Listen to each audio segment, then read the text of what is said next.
The नागरिक में आप सभी का स्वागत है। सुनील शुक्ल की नजर से कार्यक्रम में मैं आज फिर एक नए विषय पर चर्चा के साथ आपके बीच उपस्थित हूं। आज मैं चर्चा करना चाहता हूं प्रधानमंत्री जी की झारखंड में भगवान बिरसा मुंडा की जन्मस्थली के दौरे को लेकर के। प्रधानमंत्री जी देश के पहले प्रधानमंत्री आज बन गए हैं जिन्होंने बिरसा मुंडा की जन्मस्थली का दौरा किया, उनके प्रति उनके स्मारक पर जाकर के उनको श्रद्धासुमन अर्पित किए और उनको बड़ी शिद्दत के साथ याद किया। बिरसा मुंडा आदिवासी समुदाय के भगवान के रूप में उनकी मान्यता है। झारखंड जाकर के भी मैंने महसूस किया है कि आदिवासी समुदाय के बीच में कितना मान, कितना आदर है बिरसा मुंडा के प्रति, और वो होना भी चाहिए। 25 वर्ष की आयु में जिस युवक ने एक संघर्ष के साथ अपनी प्राणाहुति दे दी, उसके प्रति, उस समुदाय के प्रति इस तरह का आदर होना भी चाहिए और ये बहुत ही वांछित है। प्रधानमंत्री जी बिरसा मुंडा को सम्मान देने के लिए और जनजातीय गौरव दिवस के आयोजन को लेकर के आज झारखंड में है। ये झारखंड की उनकी तीसरी यात्रा है और बिरसा मुंडा को स्मारक पे जाना, खूंटी जनपद में जो उनका स्मारक है उन तक जाना उन्होंने अपना उद्देश्य बताया है। लेकिन सवाल ये है कि प्रधानमंत्री जी अपने कार्यकाल के उत्तरार्ध में, जब उनके कार्यकाल के कुछ माह बचे हुए हैं, देश लोकसभा के चुनाव में जाने वाला है अगले साल, उस समय उनको बिरसा मुंडा की याद क्यों आई? हालांकि आज भी जाना कोई इस पे आपत्ति नहीं हो सकती है, वो भी सराहनीय है, स्वागत योग्य है, लेकिन आज ही क्यों? ये सवाल तो पूछा ही जाना चाहिए। क्या अगर आदिवासियों के प्रति, बिरसा मुंडा के प्रति यह सम्मान उनके मन में है, तो है तभी गए होंगे, लेकिन अपने पूरे कार्यकाल में उनको याद क्यों नहीं है? बिरसा मुंडा को शहीद के उपाधि देने की मांग आदिवासी समुदाय करता चला रहा है। इस विषय पर उनकी राय क्या है? अभी तक इस बारे में कोई निर्णय क्यों नहीं हुआ? बिरसा मुंडा या आदिवासी समुदाय को लेकर के भारतीय जनता पार्टी, झारखंड की भारतीय जनता पार्टी की सरकार है और आज केंद्र की सरकारों ने क्या किया जिससे आदिवासी समुदाय के जीवन में एक परिवर्तन आवे, उनको एक गुणात्मक जीवन जीने का अवसर मिले? क्या ये सवाल नहीं पूछे जाने चाहिए? क्या यह सवाल नहीं लोगों के दिमाग में आएगा कि ऐसा तो नहीं कि प्रधानमंत्री जी की यात्रा पड़ोसी राज्य छत्तीसगढ़ में जो विधानसभा का चुनाव हो रहा है, उस चुनाव में आदिवासियों को प्रभावित करने की, उनको अपनी तरफ आकर्षित करने की एक कोशिश है?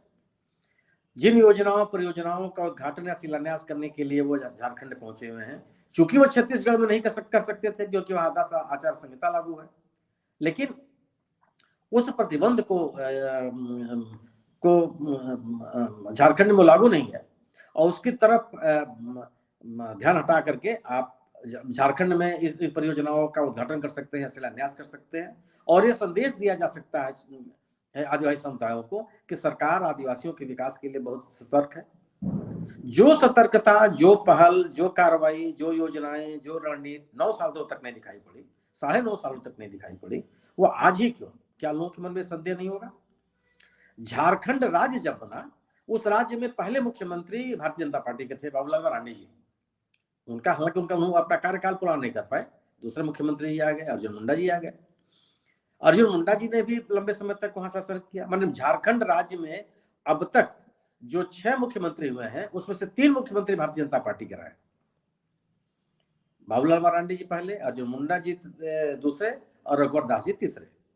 रघुवर दास जी को यह सौभाग्य प्राप्त है कि जो झारखंड राज्य में अपना पूरा कार्यकाल यानी 5 साल कार्यकाल उन्होंने पूरा किया। उस सरकार ने आदिवासियों के विकास के लिए क्या किया? भारतीय जनता पार्टी ने आदिवासी बहुल राज्य में आदिवासी नेतृत्व विकसित करने के लिए अपनी पार्टी में क्या किया? आदिवासी समुदाय को एक बेहतर जीवन देने के लिए क्या किया? बिरसा मुंडा के आत्मोत्सर्ग को संरक्षित, सुरक्षित और प्रेरणादायक बनाने के लिए क्या किया? खूंटी जिला जिसको आज आप कर रहे हैं, इस खूंटी जिले का निर्माण तत्कालीन मुख्यमंत्री मधु कोड़ा ने किया था। मधु कोड़ा भारतीय जनता पार्टी के नेता नहीं थे, उनकी सरकार भारतीय जनता पार्टी के समर्थन से नहीं चल रही थी। जो आज खूंटी जिले में बिरसा मुंडा के जन्मस्थान पर उनका स्मारक, बहुत छोटा सा स्मारक है, वह स्मारक भी मधु कोड़ा सरकार के दौर में ही बना था। उस स्मारक को बढ़ाने, उसको और बेहतर करने, उसका आकार बढ़ाने, उसके साज सज्जा, कोई कार्य भारतीय जनता पार्टी की सरकारों में नहीं हुआ। यहां तक कि बिरसा मुंडा के परिवार से जुड़े हुए लोग हालांकि उनकी शादी तो ही नहीं थी, 25 वर्ष की आयु में उन्होंने आत्मोत्सर्ग, उनका देहांत हो गया था।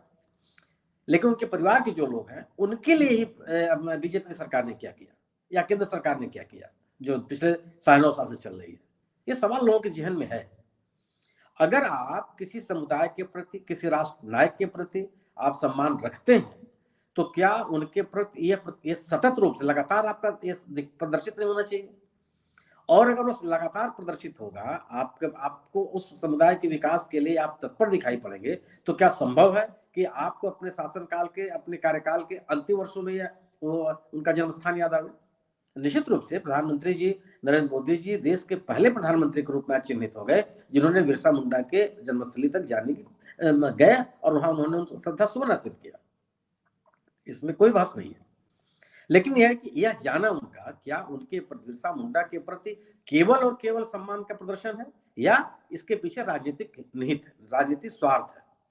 भारतीय जनता पार्टी को झारखंड के चुनाव में आदिवासी समुदाय को आकर्षित करने की कोशिश है, या वाकई में सम्मान ही सम्मान है, केवल सम्मान के लिए और आदिवासी समुदाय की बेहतरी के लिए जो सोच है भारतीय जनता पार्टी का, उसका प्रदर्शन है? आज कहा जा रहा है कि 24,000 करोड़ रुपए या 72,000 करोड़ रुपए की विभिन्न योजनाओं परियोजनाओं का उद्घाटन और शिलान्यास प्रधानमंत्री जी ने किया। कोई भी योजना परियोजना हो वो सराहनीय है, अगर उसका लाभ जन सामान्य तक पहुंचता है बिल्कुल उसकी सराहना की जानी चाहिए। लेकिन उन योजनाओं के पीछे यह भी विचार किया जाना चाहिए कि क्या जिस बिरसा मुंडा या आदिवासी समुदाय के विकास की बात की जा रही है वो उनको केंद्रित करके रखी गई है? अगर झारखंड में जो रेलखंड के विद्युतीकरण की बात की जा रही है, बहुत स्वागत योग्य कदम है, इससे आम नागरिकों को फायदा होता है, लेकिन क्या यह आदिवासी केंद्रित विकास है? क्या विभिन्न इलाकों में 8 लेन 4 लेन 6 लेन की जो सड़कों का उद्घाटन या शिलान्यास हो रहा है वो आदिवासी केंद्रित है? आदिवासी इलाकों में जहां एक पूर्वे से दूसरे पूर्वे तक जाने के लिए सड़कों का अभाव है, उन इलाकों में रहने वाले जो विद्यार्थी हैं उनको स्कूलों को जाने के लिए नदी नाले पार करने पड़ते हैं, पुलों का क्या संकट है, घरों में बिजली नहीं है।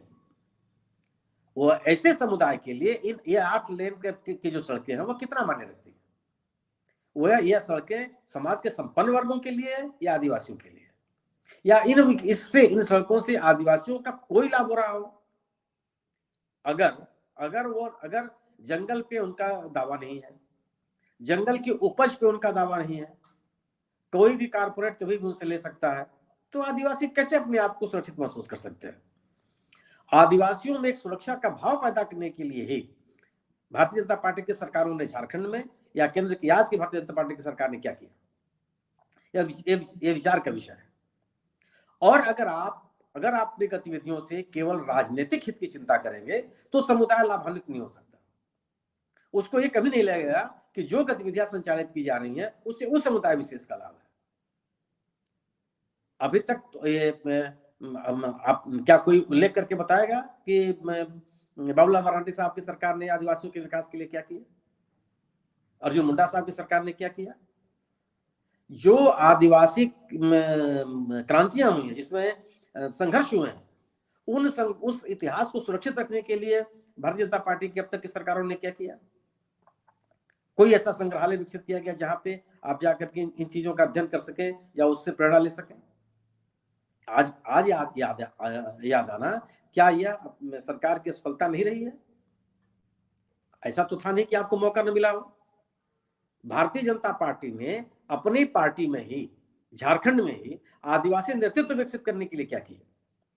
जब एक पूर्णकालिक सरकार भी बन रही थी उस समय ये आरोप लगे थे कि आदिवासी नेतृत्व के बजाय रघुवर दास जी को आपने मुख्यमंत्री बनाया, और रघुवर दास जी की सरकार 5 साल के बाद ही वहां एंटी इनकम्बेंसी में चली गई, और उनके नेतृत्व का महत्व इससे आप लगा लीजिए कि चुनाव हारने के कुछ ही दिनों के बाद आज उनको राज्यपाल बना दिया गया। राज्यपाल बनाए जाने का क्या मतलब है? यानी कि सक्रिय राजनीति से आपकी विदाई। तो अगर आप अपने राज्य संगठन में, आप उस क्षेत्र में आदिवासी नेतृत्व को विकसित नहीं कर रहे हैं, आदिवासी क्षेत्रों के विकास के लिए कुछ नहीं कर रहे हैं, लगातार कोई योजना नहीं चल रही है, तो इसको यह कैसे माना जा सकता है कि आप आदिवासियों के विकास के लिए चिंतित हैं, या भगवान बिरसा मुंडा की जन्मस्थली पर जाने का उद्देश्य आदिवासियों की समस्याओं के निराकरण की कोशिश है? अगर अब तक आपकी एक कोशिश नहीं दिखाई पड़ी तो आज ही अगर झारखंड की सरकार भी झारखंड स्थापना दिवस मना रही है और वो भी भगवान बिरसा मुंडा के स्मृतियों को याद कर रही है। लगभग 7,000 करोड़ रुपए की विभिन्न परियोजनाओं का उद्घाटन और शिलान्यास का वादा उसने भी किया। अगर उनकी योजनाएं लोग आदिवासी समुदाय के आवास से जुड़ी हुई हैं, अगर उनकी योजनाएं आदिवासी छात्र छात्राओं युवतियों के पढ़ाई लिखाई से जुड़ी हुई हैं, अगर उनको बेहतर नागरिक जीवन देने की सुविधाओं से जुड़ी हुई हैं, आदिवासियों में जो जन्मजात प्रतिभा है तीरंदाजी की, उस प्रतिभा को विकसित करने के लिए या खेल के अन्य विधाओं में उनकी प्रतिभा को विकसित करने के लिए अगर प्रोत्साहन देने की बात उनकी योजनाएं कर रही हैं, तो आदिवासी समुदाय किसको अपना हित चिंतक मानेगा? उस सरकार को जो कारपोरेट के हितों के स्वार्थ हितों की पूर्ति के लिए आदिवासियों के हितों का बलिदान करने के लिए तैयार है, या उस सरकार या उस पार्टी के लिए जो उनके जीवन को बेहतर बनाने का प्रयास कर रही है?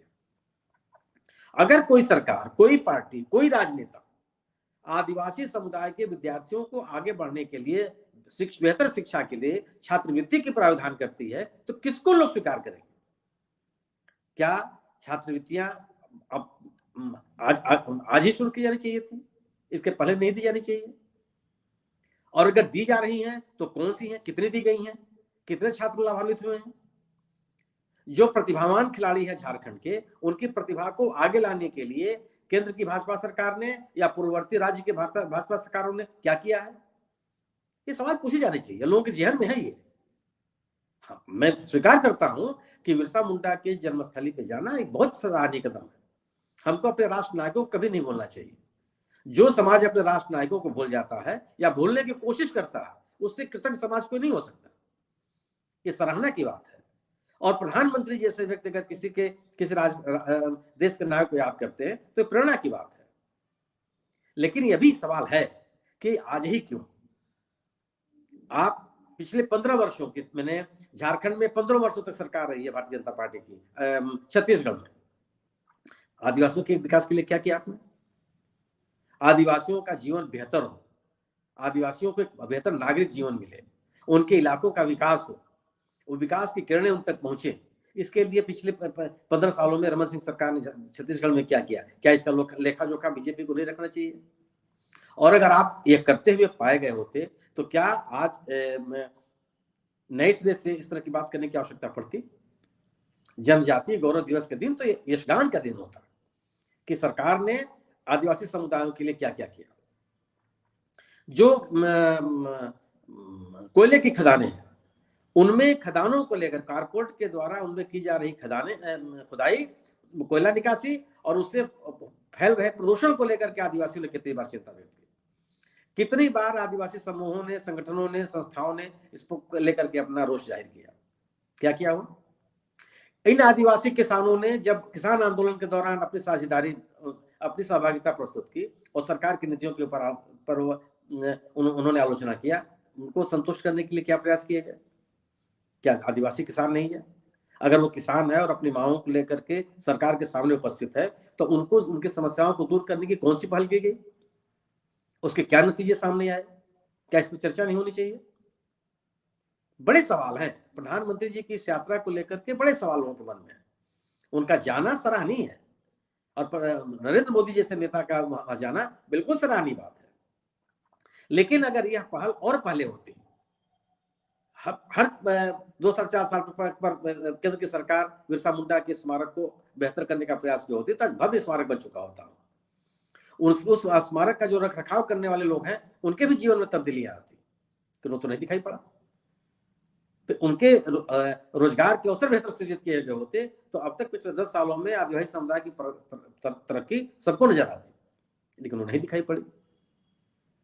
कई सवालों के मन में मेरा अपना मानना है कि अगर जो पहल आज प्रधानमंत्री जी ने की है, उसके पहले भी अगर अपने कार्यकाल के पिछले वर्षों में अगर पहल किए होते तो आदिवासी समुदाय का बहुत भला होता। बिरसा मुंडा की जो का स्मारक और बेहतर तरीके से एक आकर्षण का केंद्र हो जाता, एक पर्यटकों के झारखंड जाने वाले पर्यटकों के लिए आकर्षण का केंद्र हो गया होता। क्यों पहल नहीं दिखाई पड़ी? बल्कि आरोप लगते रहे हैं कि एक आदिवासियों की सरकार जो झारखंड में चल रही है उसको विभिन्न तरीकों से परेशान करने के आरोप केंद्र सरकार के ऊपर लगे। कई सवाल हैं लोगों के मन में और इन सवालों का जवाब प्रधानमंत्री जी को और भारतीय जनता पार्टी को देना होगा अगर वो आदिवासियों के विश्वास को जीतना चाहते हैं। मेरा मानना यह है कि प्रतीकों से किसी समुदाय को अपने प्रतीकात्मक आचरण से आप किसी समुदाय को अपनी तरफ आकर्षित नहीं कर सकते। अगर आप उनको अपनी तरफ आकर्षित करना चाहते हैं तो आपको उनकी मूल समस्याओं का निराकरण करना पड़ेगा। उनके जीवन में परिवर्तन लाने वाली जो समस्याएं हैं उनको संबोधित करना पड़ेगा। इसके अभाव में अगर आप चाहते हैं कि केवल नारों से और प्रतीकों से जन समर्थन आपको हासिल हो जाएगा, मुझे लगता है कि ऐसा होता कभी हुआ नहीं। आज बस इतना ही। कल फिर एक नए विषय और नई चर्चा के साथ आपके पास समक्ष उपस्थित होऊंगा। नमस्कार।